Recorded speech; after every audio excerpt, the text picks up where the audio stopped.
Hey, salut, comment ça va? J'espère que tu vas bien, ok? Aujourd'hui, je te passe une vidéo qui me fait capoter, ok? J'ai passé un temps fou à essayer de retrouver comment réussir à faire ça. Tu vois, on a un beau résultat final. J'ai réussi à souder une tôle à plat, ok? Par contre, c'est la deuxième fois que je le fais. Fait que là, j'ai fait tout plein d'erreurs. Puis je pense qu'il faut que je vous fasse une vidéo là-dessus pour que tu apprennes de mes erreurs, dans le fond. La meilleure façon que j'ai trouvé d'apprendre, moi, c'est de faire des erreurs. Fait que je te passe toutes les erreurs que j'ai faites pour que tu puisses éviter de les faire. Fait qu'on retourne en arrière, je te montre la première version. Puis à la fin, ça donne ça. Alors, regarde, il y a une solution, là. Ça va fonctionner, mais ça va être une série de 2 vidéos, ok?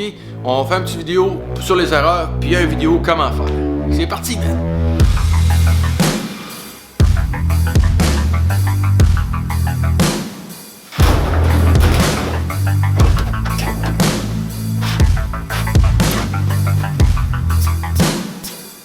Fait rocher. J'ai comme pogné un mur, ok? Ok, première erreur que j'ai faite, c'est quand j'ai soudé mon morceau, j'ai pas pris la même épaisseur de tôle. J'ai pris plus épais. Exactement, je pense que c'est 18 gauge, ok? C'est trop épais. Puis le toit, il est en 21 gauge, ok? Ça veut dire que c'est moins épais. C'est genre 21 millième, non, 32 millième le toit. Puis ça doit monter à 60 à peu près. 60, 55, 60. Fait que là, ce que ça fait, c'est que quand que j'essaie de l'étirer puis le marteler, ben les deux, ils rentrent en confusion, puis ça me fait que ça déforme pas pareil, tu sais. Fait que ça me fait que j'ai de la misère à contrôler ma déformation avec ça. Quand que j'essaie d'étirer celle-là, mettons celle-là du centre qui est plus épaisse, il faut que je la chauffe plus, comparativement à celle qui est moins épaisse, tu sais. Puis sérieusement, c'est une mauvaise chose, faut pas faire ça. Prends la même épaisseur de tôle. Ensuite de ça, j'ai pris 2 tôles, puis je les ai overlappées, comme ça. Une par-dessus l'autre, puis j'ai soudé. Puis ça fait que quand que je veux essayer de placer ma tôle puis l'étirer, ben ça marche pas parce que j'ai 2 épaisseurs. Fait que là, je martèle les 2 épaisseurs, puis ça vibre, puis c'est plus épais, puis ça réagit vraiment mal, pour vrai. Ça, c'est une autre erreur que j'ai faite. Il a fallu que je soude bout à bout. Les tôles bout à bout, je meule ma soudure, puis après ça, j'aurais pu l'étirer puis le travailler facilement. Puis ça a été une autre erreur. J'ai trop préparé la tôle, j'ai trop travaillé après, j'ai fait tout ce que j'ai pu pour le remmieuter, puis je l'ai rempiré. J'ai fait beaucoup de tests, puis je l'ai rempiré. J'aurais dû la laisser comme elle était, avec des petites ballons, au lieu de taponner après ça, puis essayer de les tirer, puis essayer de comprendre, parce que ma tête de cochon, moi, elle veut comprendre, je veux devenir meilleur, fait qu'il faut que je réussisse à contrôler ma tôle parfaitement, puis là, j'ai rempiré mes affaires. Ce que ça fait par contre, c'est que là, à force de recommencer puis de recouper, j'ai dû recouper quelques places, puis le ressouder, le retirer. Là, je commence à comprendre comment ça fonctionne, ok? C'est vraiment une étape de longue haleine. J'ai aucun cours là-dedans, j'apprends tout sur le tas, puis ça est vraiment long. Fait que juste ça, là, ça m'a pris comme 40 heures, puis c'est même pas fait encore, gars. Il m'en reste encore pour une couple d'heures certaines, mais sauf que là, ce que je fais, ben là, ça marche. Là, j'ai compris un peu comment que je pouvais faire pour essayer de faire de quoi de bien avec ça. J'aurais fallu que j'achète un outil, ça s'appelle un planishing hammer, ok? C'est un marteau à percussion. Mais ça vaut cher pareil, puis c'est un petit kit, puis je l'ai pas. Fait que là, il faut tout que je fasse à la main. Mais je vais l'avoir un jour, c'est sûr que je vais l'acheter parce que là, je trouve ça compliqué. Pas mal plus. Mais je suis en train d'apprendre, je prends ça comme positif. C'est certain qu'il va y avoir un peu de plastique sur le toit pour mettre ça beau, parfait. Je suis pas capable de le mettre beau, parfait, là. Faut que j'avance, là, ok? J'ai passé vraiment trop de temps là-dessus. C'est une raison qui pourrait expliquer pourquoi vous n'avez pas de vidéo, ok? Parce que je fais ça pour apprendre aussi, puis là, je commence juste à comprendre, c'est long, là. Ça prend du temps avec ça rentre, comme on dit. Fait que là, c'est quoi que je fais avec ça, là, tu sais? Tiens, regarde ça ici, là. J'aurai à peu près 1,8 de plastique, ok? Je vais continuer, là, continue. Ici, je vais avoir à peu près un autre 8 de plastique. Après ça, on continue, il y a des bosses partout, il y en a un autre site. Ici, il y aurait à peu près un 16, là. Après ça, un 8 7. Regarde bien ça, les pocs ici. Ah! C'est comme une canne de tôle. Tu vois? J'ai tellement taponné après que je l'ai scrappé. J'ai réussi à ramener pas mal, mais je suis pas content. Ce qui arrive, c'est que j'ai tout fait le troc. Puis, j'ai commencé par ça au début, puis j'étais moins habile. À force de faire de la tôlerie tout le tour, j'ai compris bien des choses. Puis je vais l'appliquer sur le bon toit, tu sais. Pas le choix, c'est pour ça que c'est long. Ça me tente de savoir comment faire, tu sais. C'est une bonne pratique, mais c'est long. Fait que là, je recommence avec ça. Le toit, il est bouché, il est correct. Je pourrais le remplir de plastique. Mais ça me tente pas. Ça me tente de comprendre. Mais là, je vais le couper plus grand. En étant plus loin, ses extrémités, ben il va moins déformer. Je recommence, man. Ouais, puis en plus, j'ai acheté de la tôle, je n'ai plus.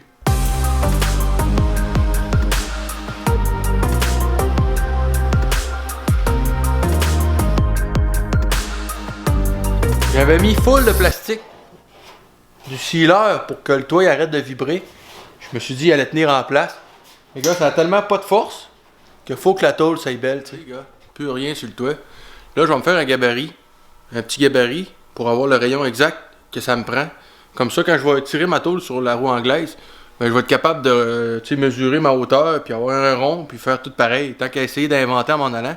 Fait que je vais me produire un gabarit avec le rond du toit. Tiens, je vais prendre mon rond en arrière. Je vais me faire une tôle avec le rond arrière. Là. Si j'ai cet angle-là partout à longueur, ben je vais être super content. Le toit il va se vider. Fait que, je vais en faire un de ce sens-là, puis un sur l'autre sens. En prenant probablement le rond ici là. Et ensuite de ça, je vais savoir comment rondir ma tôle.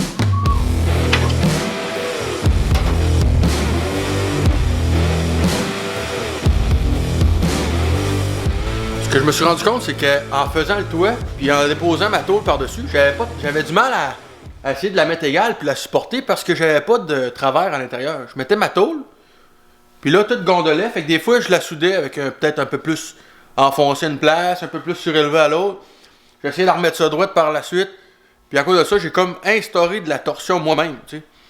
Donc là, je vais faire des genres de demi-lune, des supports. Je vais essayer d'en faire à peu près 3-4, peut-être 5 supports avec le même rond que je veux avoir.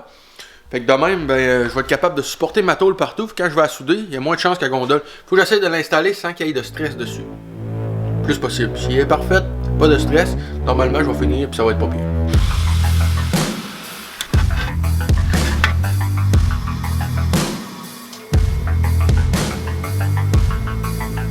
Quand que je passe mon support dedans, je pèse dessus un petit peu, gars, ça fait un petit rond. Et dans le fond, ça a accroché une petite affaire. Fait que ça va suivre la forme du toit. Puis là, je vais emmener mon guide, je vais la coter dessus, je vais essayer d'avoir la même forme le plus possible. En appuyant une petite pression, en le passant dedans, ben ça me fait mon rond déjà, là. Fait que là, je les finalise en les frottant sur le bord de la table. C'est super mou, c'est pas super résistant, là, tu sais. Puis je fais ceux qui sont pareils, là. Donc là, maintenant qu'ils sont bien formés pis tout, je leur fais une coche de chaque côté, regarde bien. Comme ça, environ 1 pouce. Hop! J'utilise un ciseau différent, là, ok? Un gauche et un droite pour que la tôle elle descende par en bas. Comme ça. Par l'autre. Tiens. Tu vois, les gars, ça a descendu par en bas les deux. Après ça, je prends mes pinces. J'ai des pinces comme ça, c'est des pinces avec aucune grippe. Il n'y a rien. C'est rien qu'une pince à tôlerie, je crois. Je ne sais même pas ce que j'ai pris ça. Je le baisse par en bas. Hop, je la relève. Hop. Fait que j'ai fait comme un petit check dedans. Hein?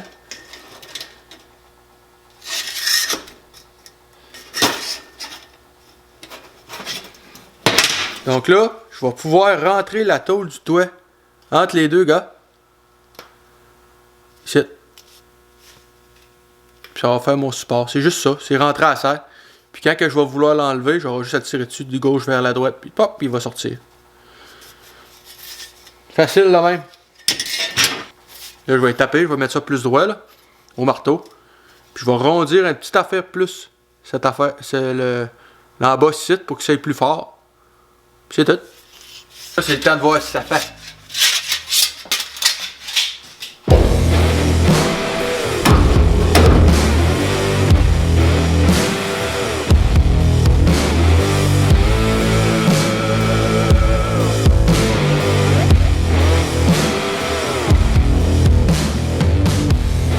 Donc là, je vais pouvoir quand même les déplacer. Ils ne sont pas installés fixes. Je peux les déplacer de gauche à droite pour quand que je vais pouvoir aller souder puis taper par en dessous, tu sais.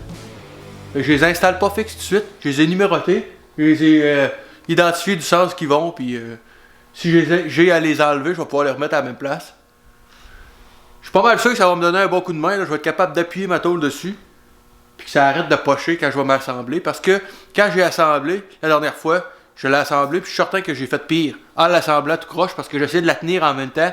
J'avais mis un jack par en dessous, c'était vraiment l'enfer, puis ça n'a pas bien été.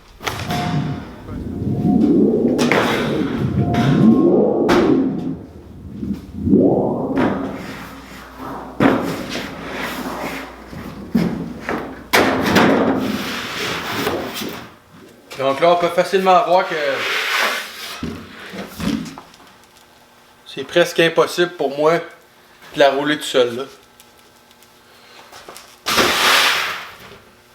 Il faut pas que le poids il s'aille dessus. Il faut pas qu'elle crochisse dans le fond. Il faut qu'elle étire. En la pliant, dans le fond, elle n'a pas de tension qui monte dedans. Elle garde pas sa forme. C'est un peu inutile, tu sais. Faut vraiment qu'elle s'aille étirer dans le centre. Et que sur les bords, elle reste plus courte. Fait que là, elle va rondir, mais elle va se tenir. Fait que quand je vais peser dessus, elle va rester forte. Tu sais.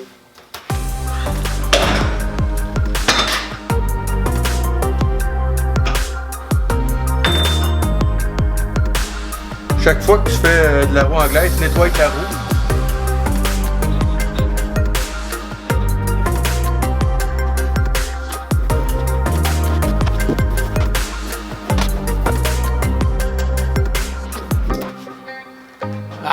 Ça marche pas.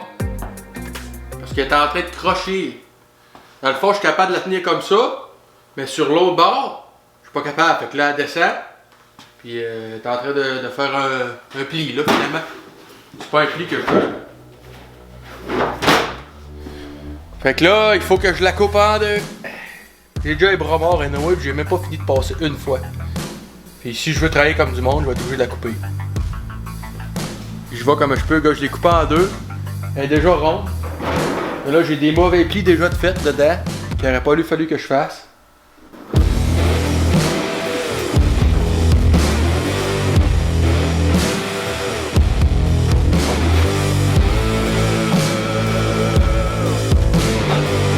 C'est pas évident, c'est vrai, c'est pas évident. Des fois, tu penses que c'est pas pire. Faut que tu sois constant. Puis là, je l'ai pas été parce que je pensais que j'allais être mieux pour aller à une autre place. Puis là, je vais la relever à une autre place. Puis là, ben, ça donne un peu ce que ça donne, tu sais. Ben, tu vois, c'est pas si pire pour vrai. Il y a de la petite tension, mais il y aurait moyen d'installer ça là, je crois. Et là, il lève un peu, c'est parce qu'il faut qu'il ait plus d'action. Tu sais, quand tu fais pas ça souvent, ça me tente plus de recommencer. Je pense que je vais les souder ensemble avec deux, trois bons tacts pour voir qu'est-ce que ça fait l'ensemble. C'est sûr qu'il y a des petites bosses, mais c'est pas si pire. C'est tough, pour vrai, l'English wheel c'est tough. C'est ça que j'aimerais bien plus travailler. On s'améliore par exemple, on s'améliore.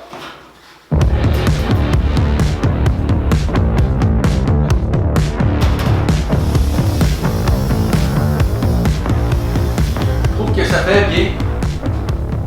Donc là, je vais m'essayer. Je vais la couper et je vais la taquer en place. Au début, ça faisait pas, mais il n'y avait pas de poids dessus, fait qu'elle était comme trop ronde. Donc là, c'est pas si pire. Là, c'est super fragile, c'est juste taqué, là. Faut tout que je le retaille.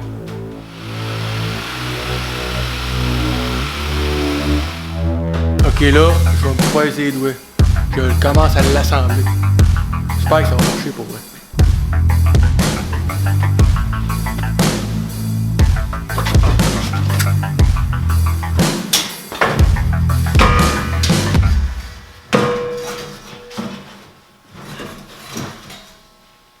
Hey, c'est tellement pesant puis pas traînable que ça en est tannant. Bon, ok, je suis en train d'assembler tout ça. Puis j'ajuste ma tôle tranquillement pas vite. Mais un petit truc que j'ai remarqué, c'est qu'il y a des places que ça accote puis il y a des places que ça accote pas. Il faut absolument pas que le gap il soit différent. Tu essaies d'avoir un gap égal tout le tour entre les deux tôles.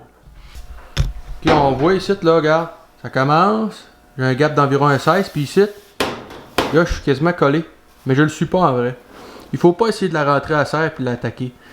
Parce que dans le fond, ce que je vais faire, c'est que je vais pousser cette tôle-là de cette direction-là. Donc ça va installer un peu de tension dedans.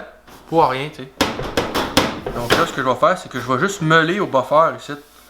Je vais faire virer mon petit sablé comme ça, sur le côté, comme ça. Puis je vais le rabaisser, puis je vais le tasser jusqu'à ce que j'aie environ un 16 à la grandeur. Fait que de même, je vais avoir la même déformation. Dans le fond, ce que tu veux, c'est décontrôler ta déformation. Fait que la déformation va être égale. Mais tu vois ici, là, je l'ai un petit peu trop enlevé. Fait que c'est comme ça. On va s'adapter. Les gars, il n'y a presque pas de tension dedans, puis je veux pas l'installer. Donc je vais faire un gap ici. La dernière fois, c'est ça que j'avais fait, puis ça a vraiment chié à cause de ça. J'ai installé de la torsion moi-même dedans en l'installant. Donc là, je n'étais pas capable de l'enlever, tu sais. C'est important que quand on l'installe, qu'on mette zéro distorsion, que ça soit le plus libre, dans le fond. Je sais pas comment l'expliquer, mais un peu le plus libre possible. Puis gars, je mets du poids dessus, là. En tout cas, c'est pas évident pour vrai, j'ai de la misère, mais ça s'en vient. Là, je vais souder un petit peu par petit peu. C'est sûr qu'il va y avoir du plastique sur mon toit, là, à un moment donné. Ça prend une fin, là, je peux pas recommencer par recommencer. Là, ça prend un truc aussi, là.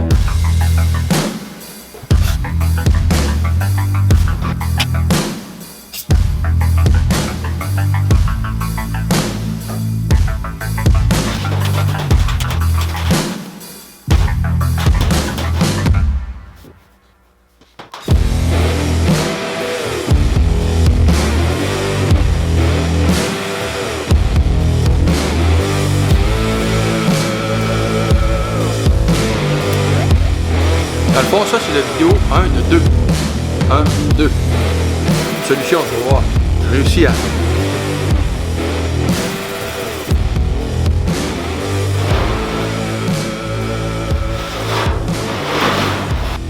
J'ai réussi.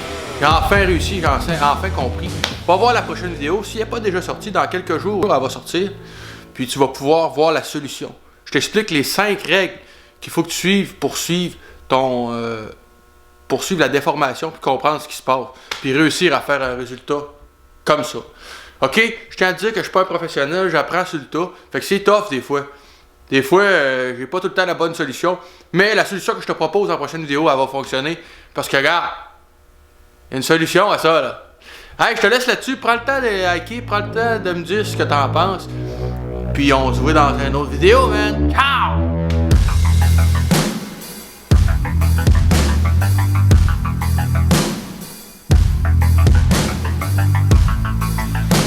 On a un beau toit.